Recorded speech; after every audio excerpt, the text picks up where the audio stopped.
Welcome to the 3Haunted podcast, where we bring you all things horror, supernatural, folklore, mythology, and all things that go bump in the night.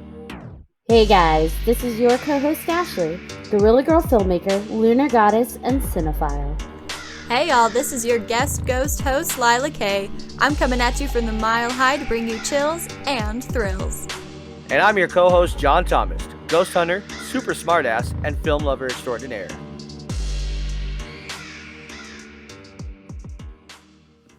What's up, ghouls, gals, and all my planchette-loving pals?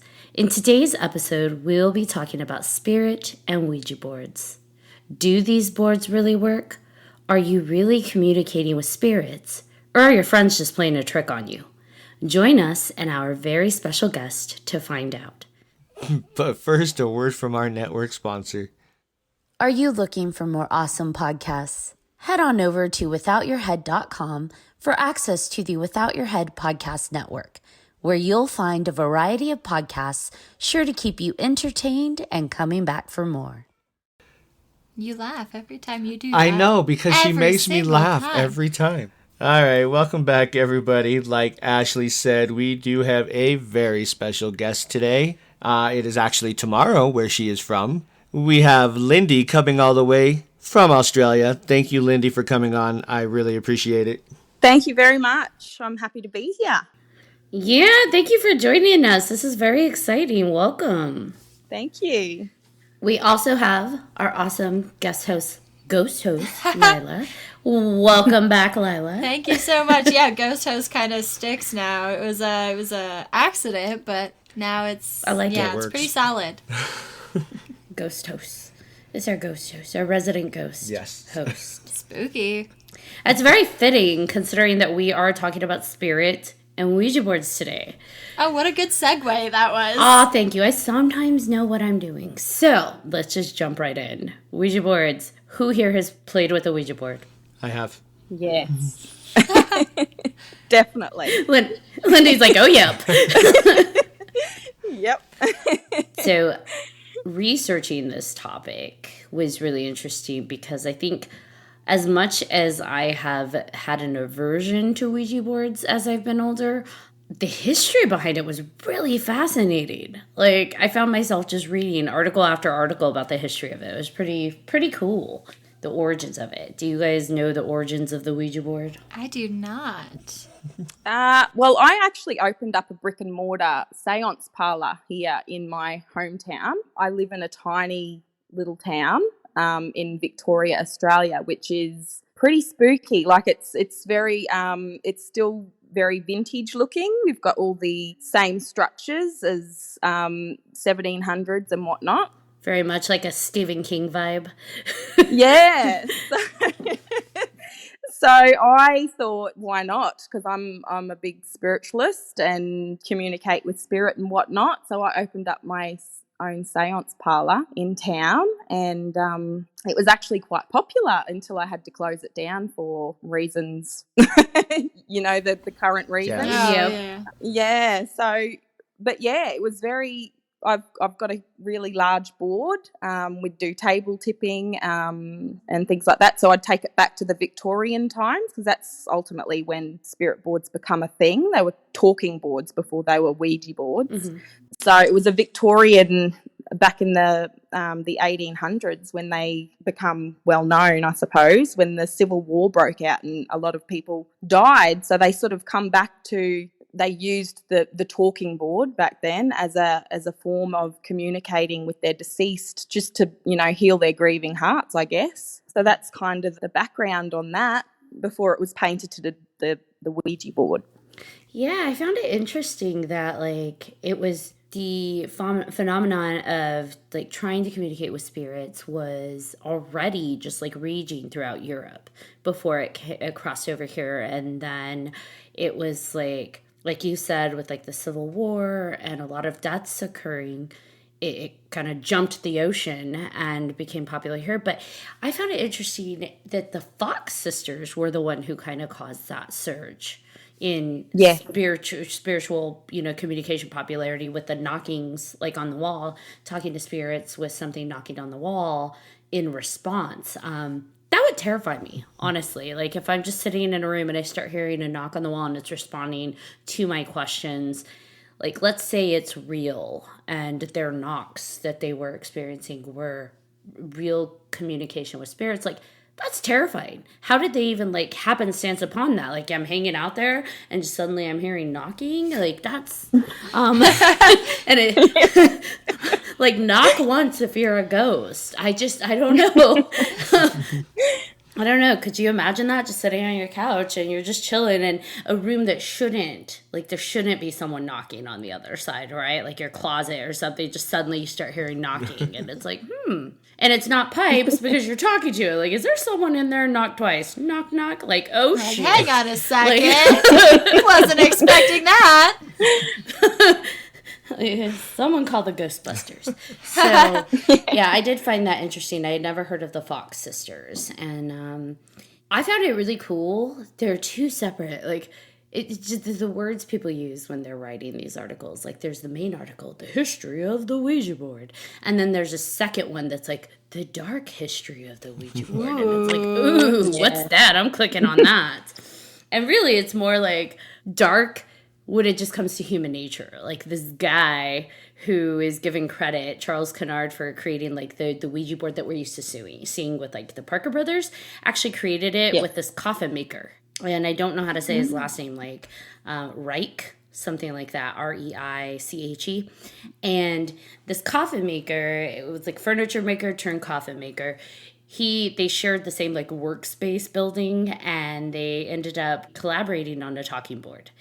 And they came up with the concept that we see, that, you know, the numbers and the letters and the words on the board with the planchette.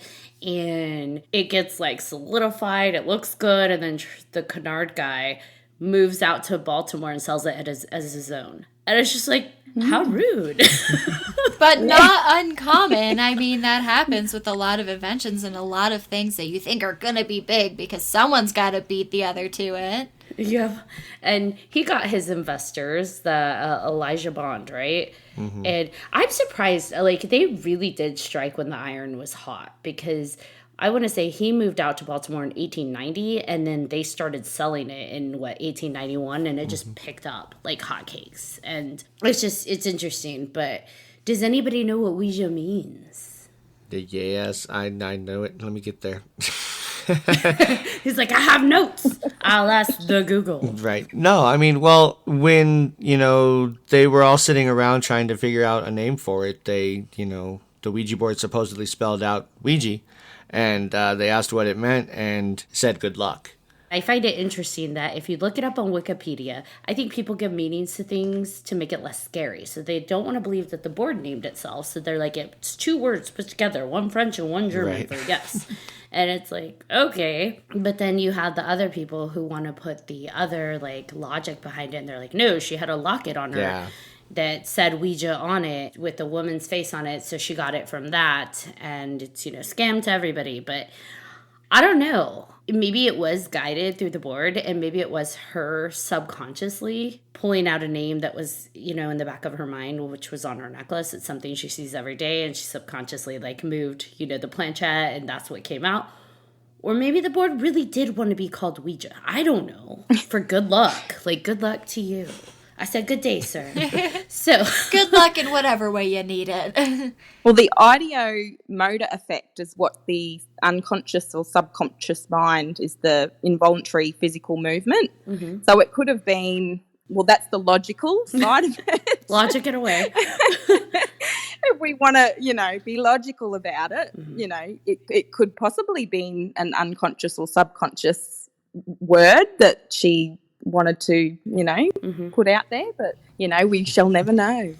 And I always we've talked about some topics here where it's like it could why not both? It could be both. It could be a subconscious thing, absolutely, or it could be a connection, or maybe it's a third thing. Maybe our subconscious is tied to an external collective consciousness. And so by tapping into that, we actually are traveling out to other, consciousnesses of human or non-human connections. So There was, what was it? There was a study that they did where they gave a bunch of college students like these Ouija boards, and they had them take a test, not the same test, and they got 50 to 55% of the questions right.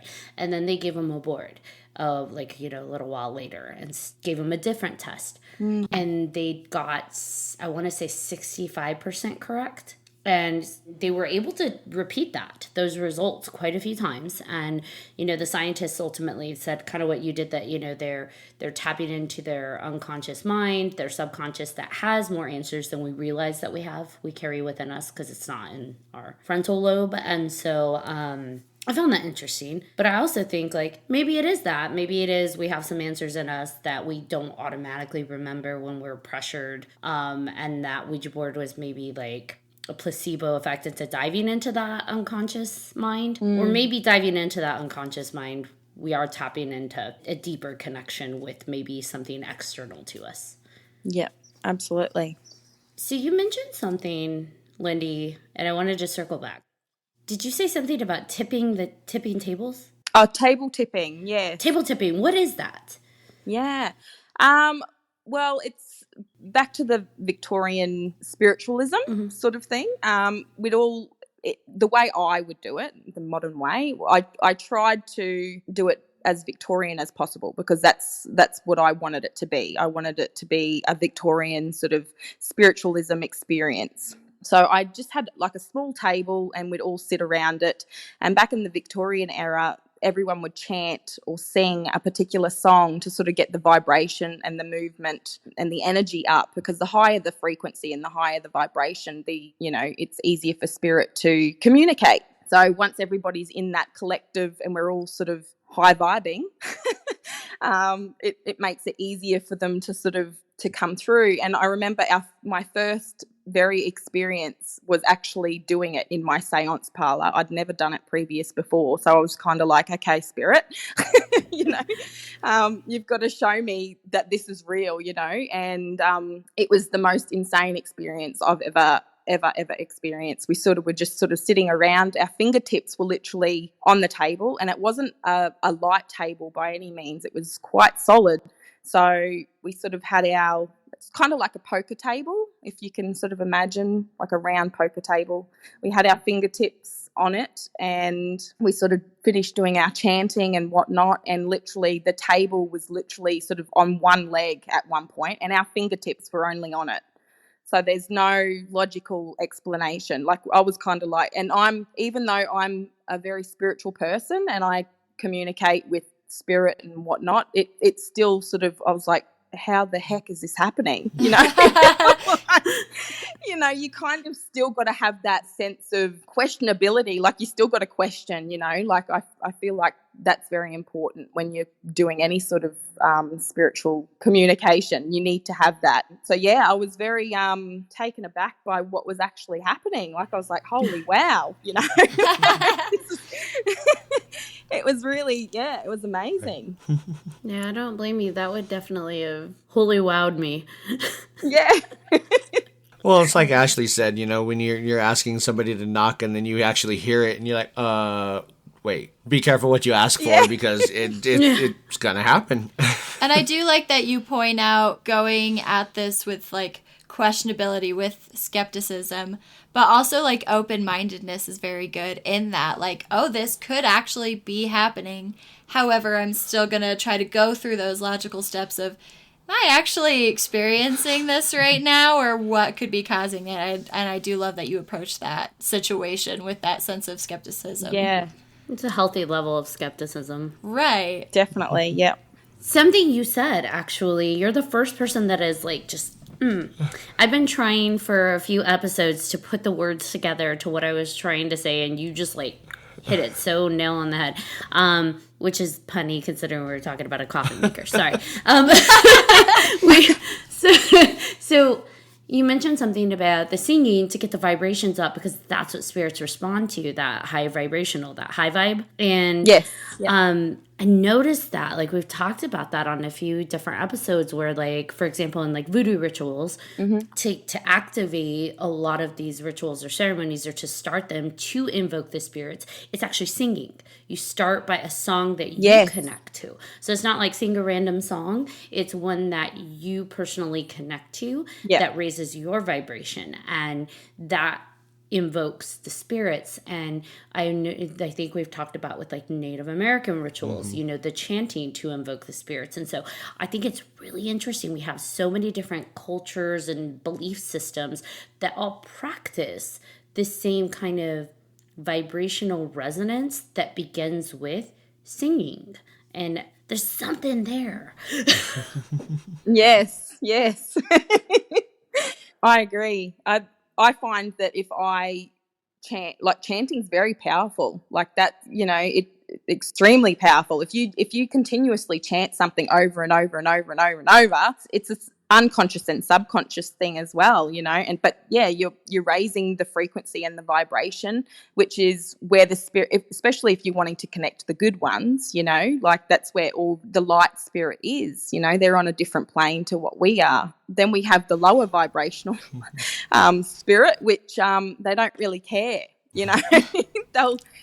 So it's important to go into any of this with good intention, obviously. But if you're in that mindset where you're only going to communicate with something of low vibration, or go into it with fear, of course you're going to communicate with something that's not so great, you know.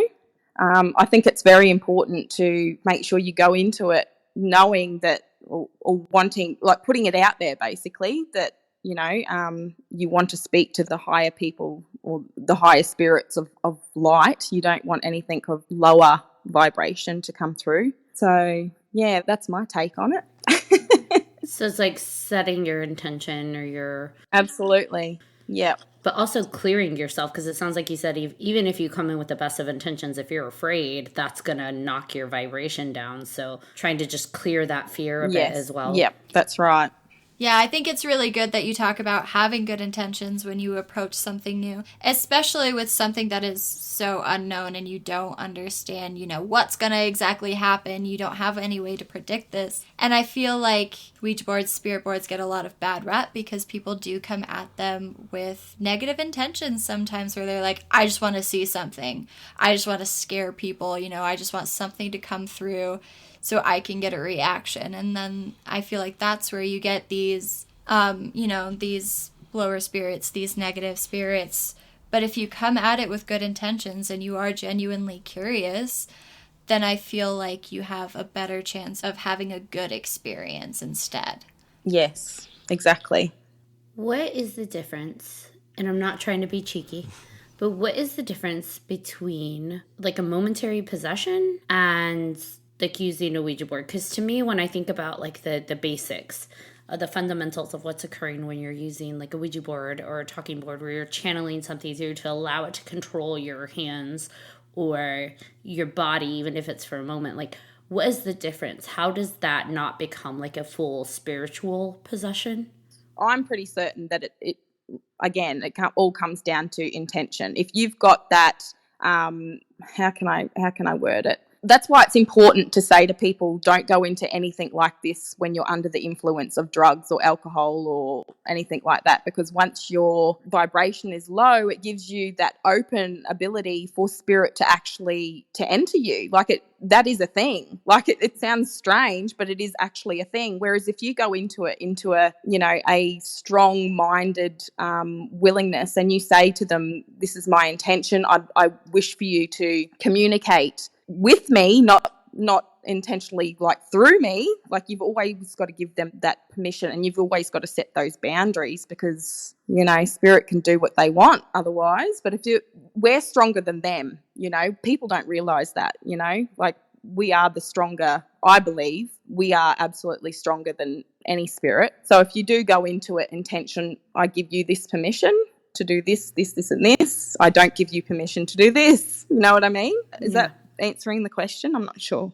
No, absolutely. It's setting the intention and the boundaries so Yeah. that you're being very clear. Look, you can Yeah. kind of guide that movement, but you cannot take me over. Yeah. 'Cause Yeah, I've always been curious absolutely. about that. And I know pop culture didn't help that. You know, we see the movies like The Exorcist and Ouija, and it's like that does not help. Yeah, absolutely. Because it's like kids accidentally getting possessed. Like, oh my goodness, maybe kids shouldn't play with those. Yeah.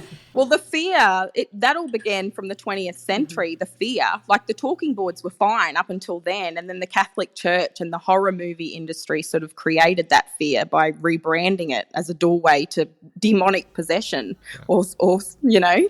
So it's kind of, it's all, yeah, fear is quite the interesting emotion. It definitely does something to the vibrations and like our energy wavelengths that we not only send out, but we receive. Definitely, yep. I think we talked about that with paranormal investigation too, right? Yeah. Where like if you go into an investigation with that fear and that negative energy vibrating out, those are potentially the spirits that are going to reveal themselves to you or respond to you. Right. Like Lindy was saying, don't go in, under the influence of drugs, alcohol, any of that stuff. That's the same with paranormal investigating. Unfortunately, I do know some people that think it's cool to do that, and yet they freak out every single time something happens. Mm-hmm. So they're kind of calling it, on themselves. And yeah, that's a big no-no. Yeah, so question for you guys then, since we're talking about the horror genre and we're talking about pop culture's influence on like the negative connotations with the boards, if you have that timeline, when have you noticed it going from Ouija boards, spirit boards, to a game? Instead of using these boards, you're playing with these boards, and where that distinction came from. So pretty much when did they become toys that you can buy in literally a toy section at the store? The moment that Parker Brothers bought them and marketed them as a family entertainment game. Like literally. It's called family entertainment game. It says ages 8 to whatever, and so you can be 8 years old to summon a demon, quote unquote, but you have to be like now 21 to buy cigarettes here in the States. So yeah, as a person who's pretty unfamiliar with boards, I've not used one personally. I just think it's very interesting that they're used to communicate, but now they're like, oh, it's just a fun little silly game, which can have, negative repercussions if not taken seriously. Yes, absolutely. I agree with that as well. Going into it thinking, okay, this is just a game. You do have to take these things seriously. Like any form of spiritual communication, be that, spirit, ghost hunting or whatever you shall call it. This is a serious thing. If you go into it not feeling so serious, that's when obviously, things can happen. Exactly.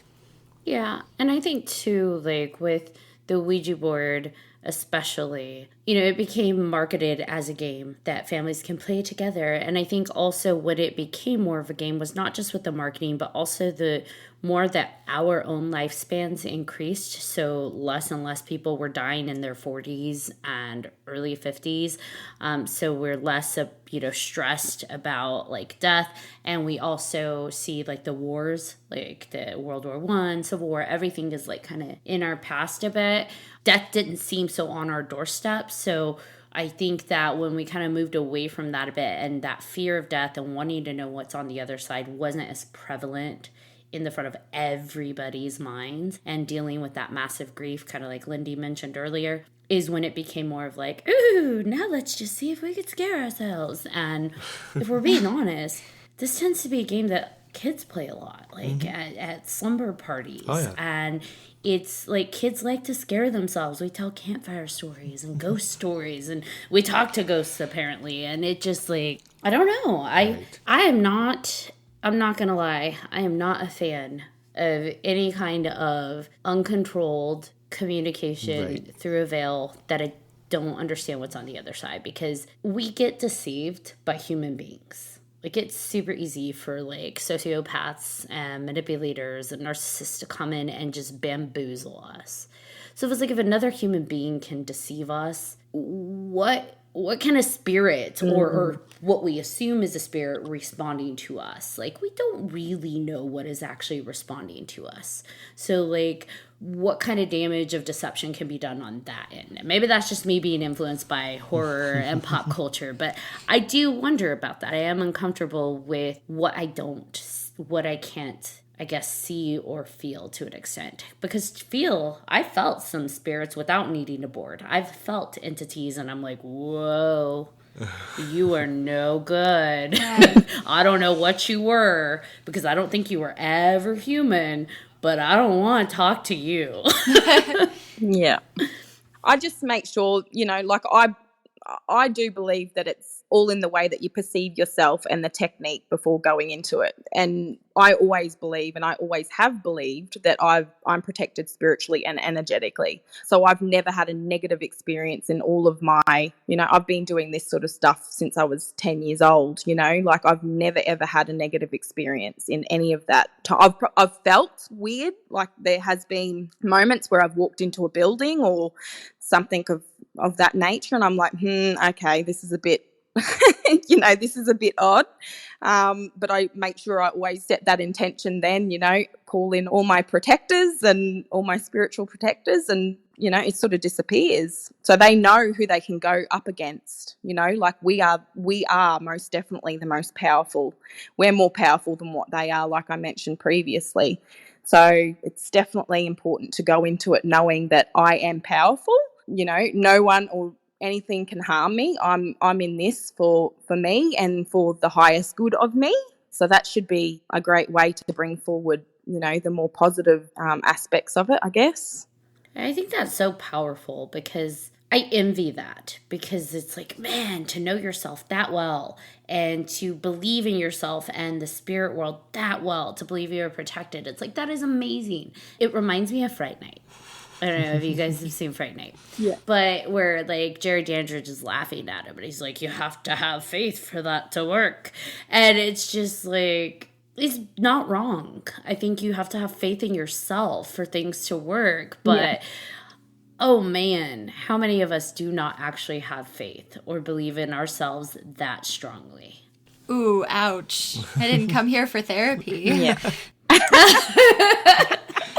I'm just going to throw this out there real quick. I think Ashley finds a way to throw Fright Night in almost every single episode that we do, because it's her favorite movie besides The Lost Boys, which I'm sure that'll come up eventually. I love you, Ash, but I just have to give you crap about it. It probably will. Those things stick in my brain. Hey, whatever works and whatever helps you connect and get you going, I like it. I just think it's funny that we always go back to either one of those two. Well, you want to tie in the Lost Boys. According to Lindy, it's like spirits have the same as like vampires, where it's just like, you weren't invited. None of that works in here. There you go. You're done now. You're done. You got it, Ashley. We're done. I did it. I hit both of them. Good job, Ash. No, but I think that it is a really good stance to have, and it's something that I haven't thought of. Like, yes, we do have that power, and yes, we are the ones who can set those boundaries. And if we do not give spirits permission to do certain things, then they don't have that permission. They can't. And I think why people are so scared of spirit boards, Ouija boards, is that they believe that those spirits have the power. And that's what you see in a lot of horror movies, is that those spirits have power. Yeah. And so it twists our perception here outside of the silver screen of who's in charge. So I think that that's a really interesting thing to throw in there. Thank you for that, Lindy. You're welcome. I think what alarms a lot of people in that is that we can be impacted by the spirit world, but we don't see the impact that we have on the spirit world. So it's like, you've got power over me to an extent because I can feel your influence on me, but I don't think we realize we don't know the influence we have on that world because we're not in that world, so we don't know. And I think with that comes a level of like powerlessness kind of feeling. Yeah. Interesting. I never thought about that. I like that. Yeah. That's coming from our own biased opinion of we run everything and not worrying about what else is happening beyond our perspective. Yeah, we don't know what we're doing to shake things up over there by channeling these boards. Wow. Yeah, that gives me a lot to think about for sure. Yeah. Because, I mean, at the end of the day, it's just a board. It's just a plastic, a piece of with words and letters on it and a plastic planchette. And there's so many different variations of spirit boards and Ouija boards out there. You could draw one on a piece of paper and it would still be just as effective, because I think the power really does come. The channeling comes from us. The power's not in the board. The power's within us to open ourselves. And I think that's the terrifying part to me, is that I'm opening myself and saying, hey, come at me, bro. Hopefully not just like that, though. I mean, it's Ashley, so You probably. never know. Depends on her mood that day. It's true. I might be tired of the hauntings, and I'm like, all right, look, I'm writing this out. You and I are going to have a conversation because I am evicting you.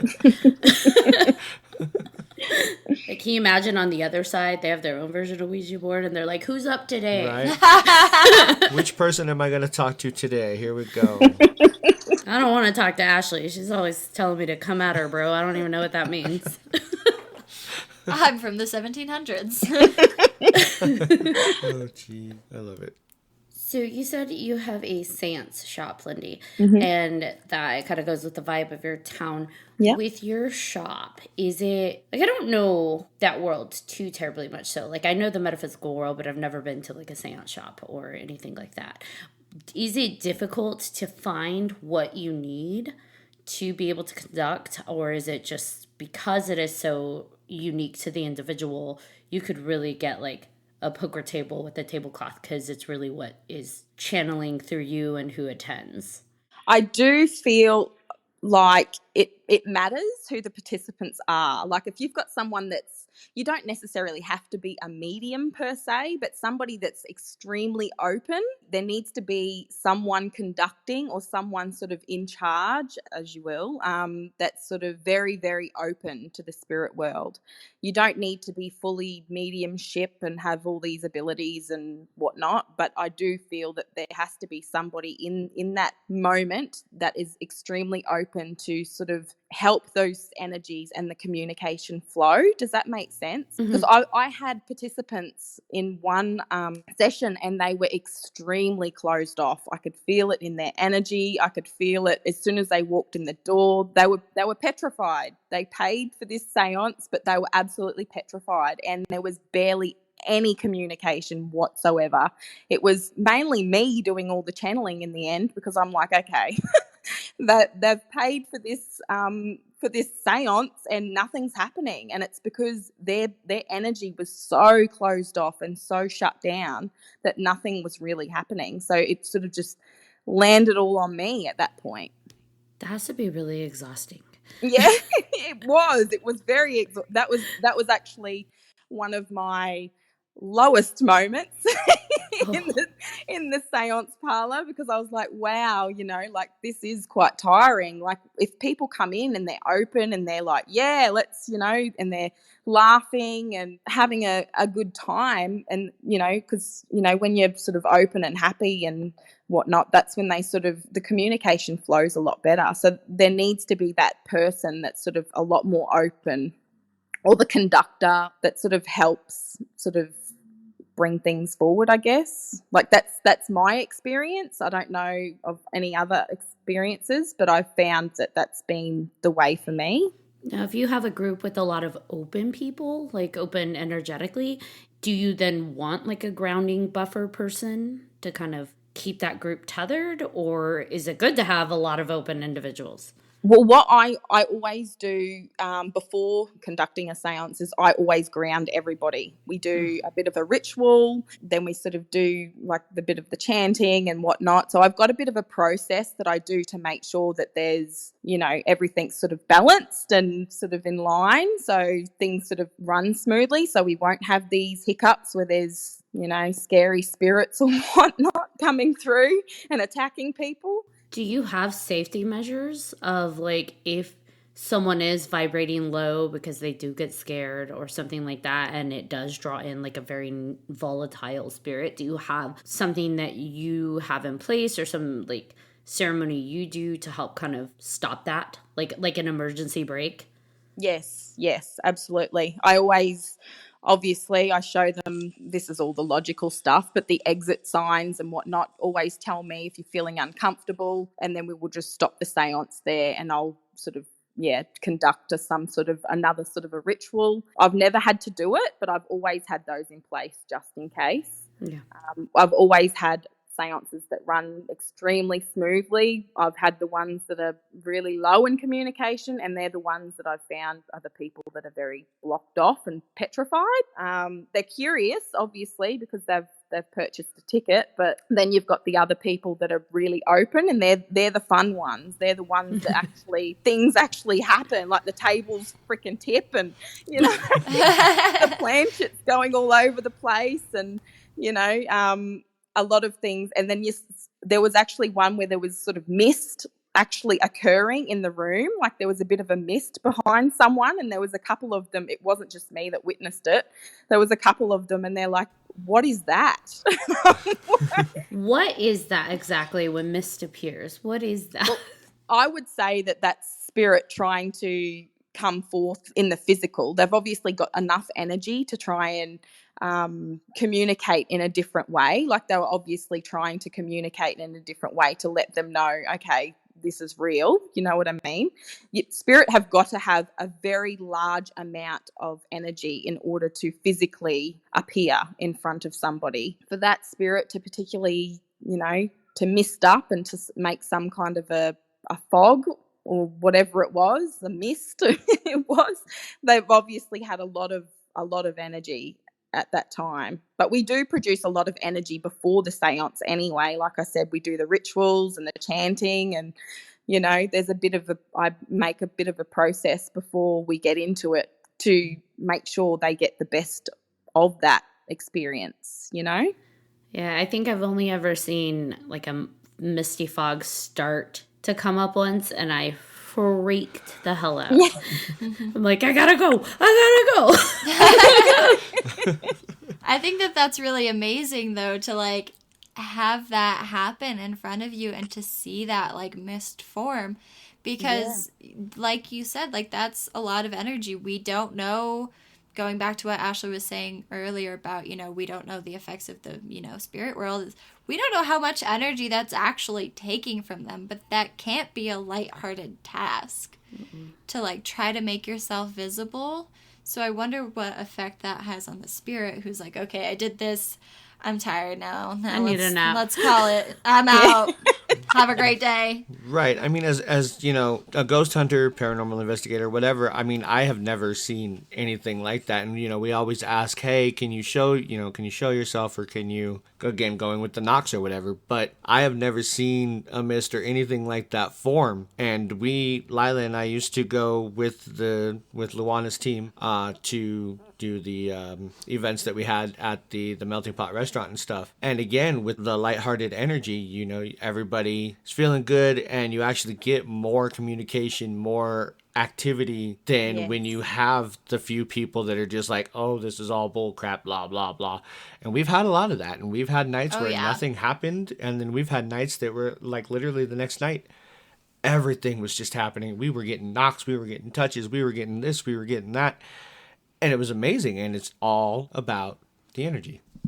Yeah, absolutely. The people that are involved, hey, like I think you can tell the difference between different groups of people and people that are participating, because things happen differently each time. Exactly. And that's what I've put it down to. It's kind of like a poll, really, Yeah, like this group of people is going to, like I kind of know as soon as those people walk through the door, I'm kind of like, okay. Magic's gonna happen. Yeah. You're quite literally vibe checking. I leave it open, obviously, but, you kind of know as soon as they walk in the door how it's going to pan out, you know. Yeah. Yeah. Have you had people ask to contact like their previous pets? No, I haven't had pets. No, I've never had people ask for pets. It's normally, I always say, like, you come into a seance and, for example, they're wanting to speak to Aunt Martha. I say, okay, well, it's not guaranteed that Aunt Martha is going to come through. It could be Grandad Harry that wants to come through instead.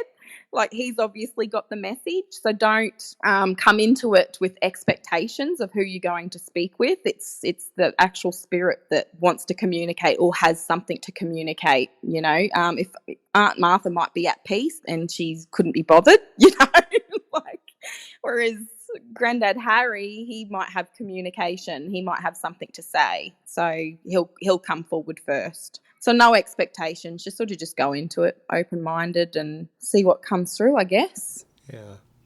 Can I get weird? Sure. I Do love it. weird. They know I like to get weird because I get really weird with like theories. So let's just go on a weird roller coaster.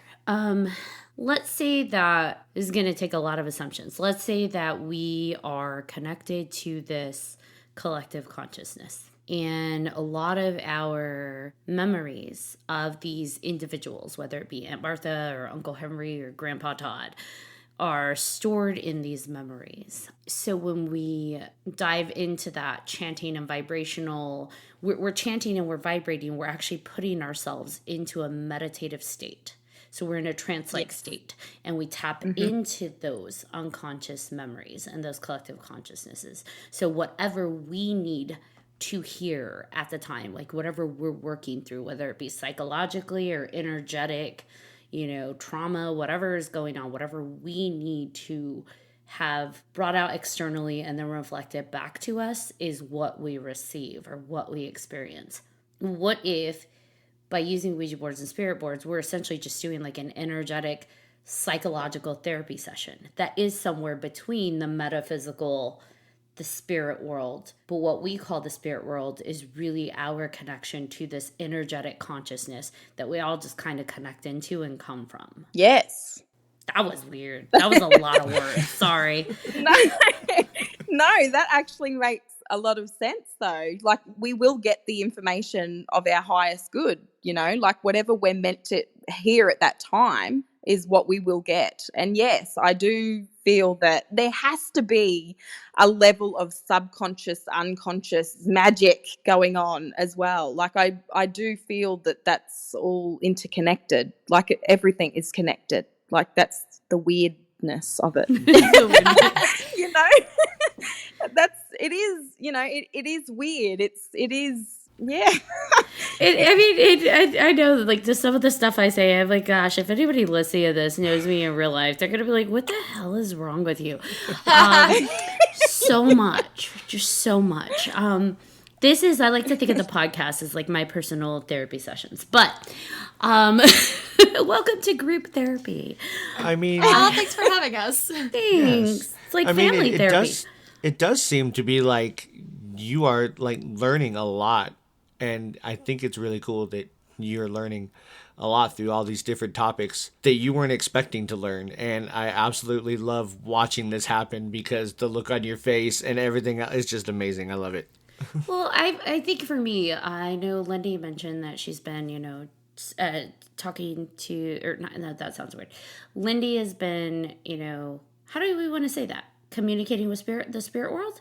Because I feel like talking to spirit sounds kind of like I'm being condescending, and I'm not. You have been connected to your metaphysical side since you were like at least 10. And for me, I feel like it's been a lifelong journey for me as well. And I've had a very, very strong fear of it because it's so volatile and it's so aggressive and it's so assertive. And I feel like the one thing I've learned over this past like year of our second season is that like, whoa, maybe my fear of it is what rang that vibration to bring those things, to continue it on. So it snowballed. And so by changing that vibration, by listening to things that like you say and what other guests have said, by kind of altering my vibrations, that might change my experience and make it something less to be afraid of and something that I feel I can control. Because up until this past few years, John knows this, I'm like, I can't control shit. I feel like I'm just an open like ghost meter. And weird stuff happens. And so it's really interesting to hear all of these tools that I never considered before that I have within my power and within myself. So yay. Thank you, Lindy. You're welcome. Grounding is super important. It sounds like you might be a little bit ungrounded. Like, grounding is really important to sort of, ground your emotions and be in that moment. You know what I mean? Like, if you're sort of not so, you're feeling uncontrolled and, like you feel like you're out of control, that's very ungrounding energy. So you're going to bring that into the space while you're there. So breathing, lots of heavy, like, breath work before going into something like that, and sort of chant in your mind over and over again, I am powerful. Like, that, although it's simple, it's actually really powerful. Like, it's a really powerful mantra, I am powerful, I am powerful. It's super, super powerful, I can't really say that anymore, but yeah. I think that's super important. I am powerful. Like, that's... Yeah. I don't know how many of you have ever, like, can you look in the mirror and say that you feel powerful? So... Yeah. There are days. Yeah. There are days. I feel like I'm in the state where if I looked in the mirror and tried to tell myself that, I'd probably laugh. So that's, it's all a work in progress. So then, is that what the typical, like, grounding process looks like for you? A lot of, like, breathing and chanting and things like that? Or do you have any other different processes, especially, like, based off of those different groups that you had come into your shop? For grounding, I always recommend visualization is pretty powerful. Like, visualization and meditation sort of are always sort of, very woo-woo. Everyone speaks about it, but it's a practice thing too. The more you practice, the easier it gets. So visualizing roots coming from the bottom of your feet and grounding into the ground, but do it in a powerful way that sort of connects with you. Like, if you're visualizing roots and, you start visualizing the ocean or whatnot and you're scared of water, that's not going to work. So you need to visualize something that's powerful for you and that's going to work for you. So I always, like I said, visualize the roots grounding into the ground, and I always put up a big barrier for myself, like a big bubble, like a big gold bubble. Gold and green seem to be my favorite colors. I use them for absolutely everything. So I always visualize myself in a big gold and green bubble before I go into anything spiritual. I chant in my head over and over again, dancing, sort of get crazy, like before a seance or something like that, you always got to raise those vibrations, and music is really powerful. Like, dancing, music, creating that momentum, you know what I mean? Like, like I can feel it now as I'm speaking about it. Yeah. I don't know how else to explain it. I love all of that. Does it make sense? Like, am I making sense? Yeah. Absolutely. Yeah. I was actually taught the roots thing for grounding and for just relaxing and trying to do whatever I needed to do, release energy, whatever. Yeah. So I think it's really cool to hear somebody else actually say that. I love it. And I don't know if Lila remembers, but when she was younger, when we would go out, and yes, I took my child ghost hunting when she was like 9, whatever. I know exactly where this is going because, yes, I do remember. Continue. I would teach her, okay, this is how we're protecting ourselves. Imagine this energetic, like, whatever color light you want, just shooting out of you and creating a barrier around you to protect you so nothing bad can happen to you. Yeah. And that was just something I was taught as well, so I figured I would pass it down to her, and it worked great for me. So. And that stuck out with me too, because I remember going on investigations and things as a child, and as a child still being hesitant, still being scared of, oh my God, what did I get myself into? I followed my dad into this, and for what? But having that technique, and I can remember being outside and doing our investigation and imagining this big old white bubble, like this glowing bubble where it was like, it looked like there were flashlights and things inside. Like, that is how bright it was. And that was just going out. Yeah. So it was like this massive protection barrier, and it does stick out with me, and I do still remember that because I still carry that with me. Yep. To this cool. day. Yeah. That's awesome. That is awesome. You did good, Dad. You know what's interesting? I was taught a technique when I was 17, and it's a visualization technique of like a mental ward or a block, right? Like, so some people visualize colors or light. I actually do what's called mathing. So I do numbers. I do math in my head. So 1 + 1 is 2 + 1 is 3. And every time I'm doing that, I'm seeing the number and it's forming like around me. So that the numbers create like a grid around me eventually as I'm doing it. Wow. That's awesome. It was weird, but it was interesting because I think that's more of a block, a guard, versus something that will protect you in a way where, because I almost think that blocks off energy. So I don't know if that would be conducive to like going into like a seance or using a board. But for me, it was a protection that I still to this day, it's like an automatic thing. 1 + 1 is 2 + 1 is 3. And then just like visualizing those numbers kind of become a grid around me in a circle. So That's cool. I hate math, so that would never work for me. Well, it's simple though. It's just +1. Everything There you +1.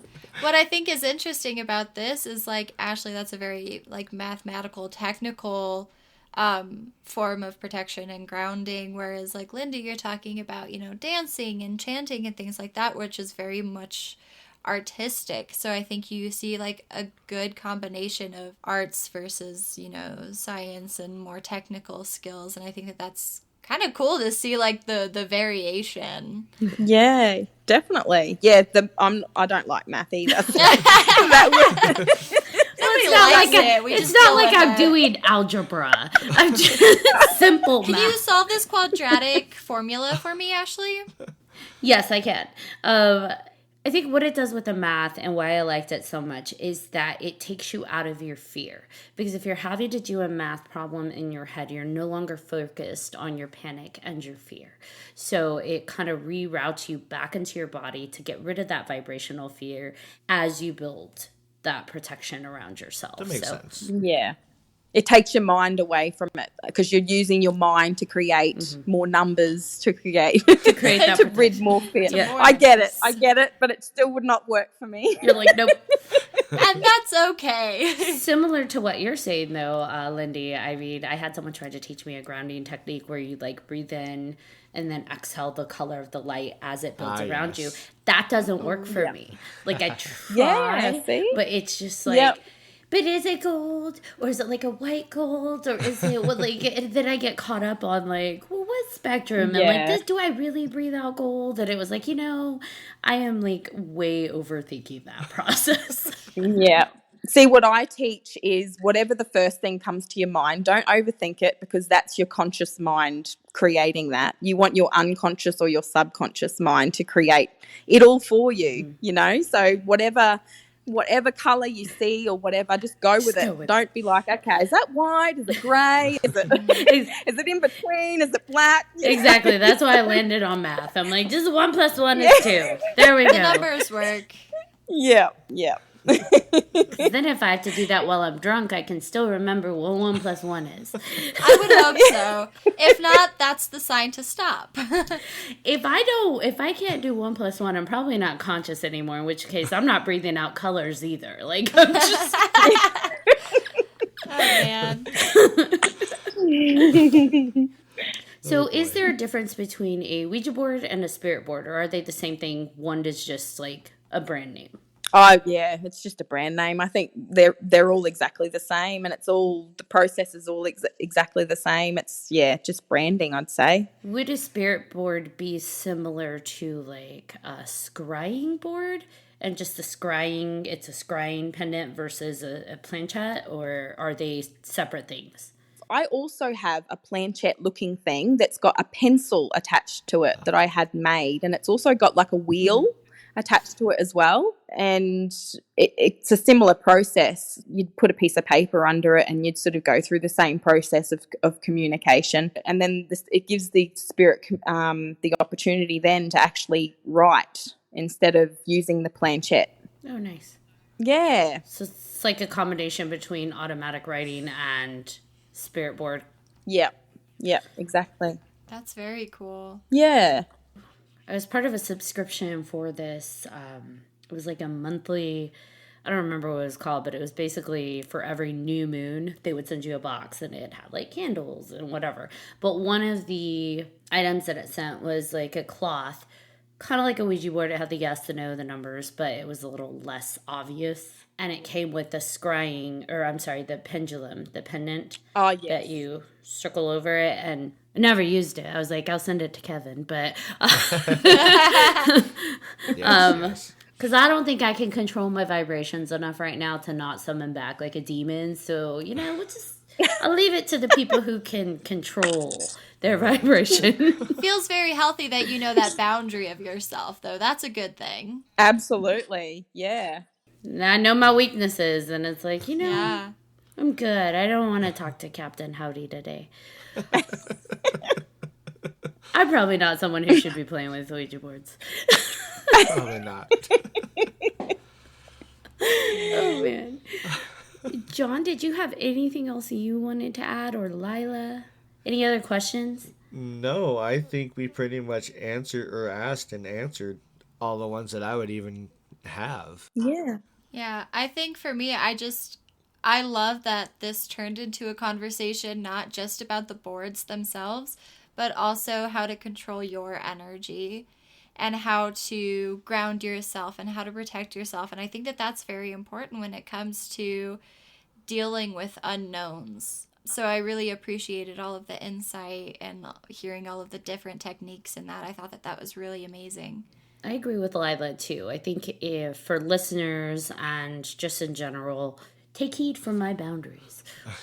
Know yourself. If you know you cannot control your vibration, or you don't feel like you are powerful and you're at risk for something vibrating back to you that you're not prepared for, don't enter this world yet. Take time. Take time to learn how to raise your vibrations. Take time to learn to build those grounding techniques and those boundaries so that you can go in and get the vibration that you're looking for.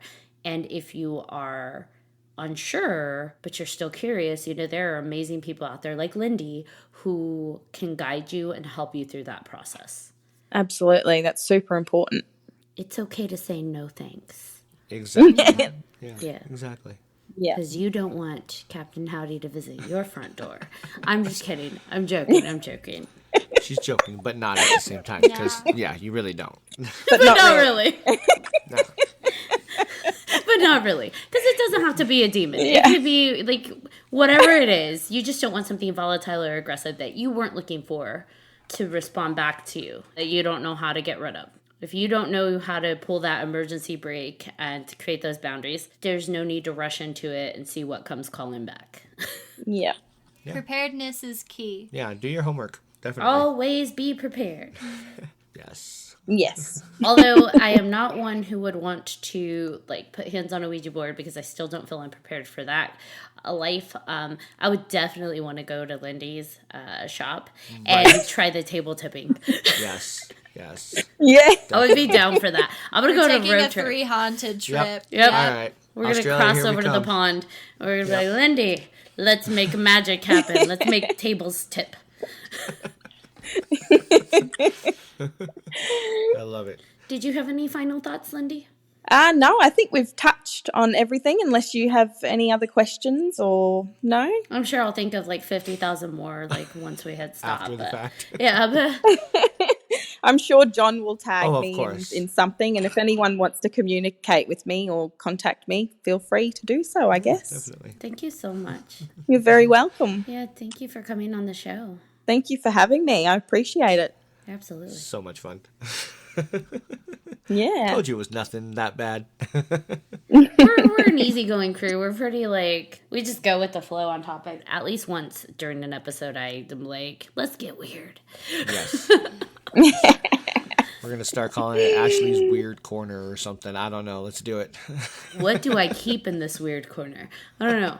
This is just becoming a game of how many times can we say weird during this episode. Where We is should have that a count power a going. lot? True. Yeah. I mean, Those are good words.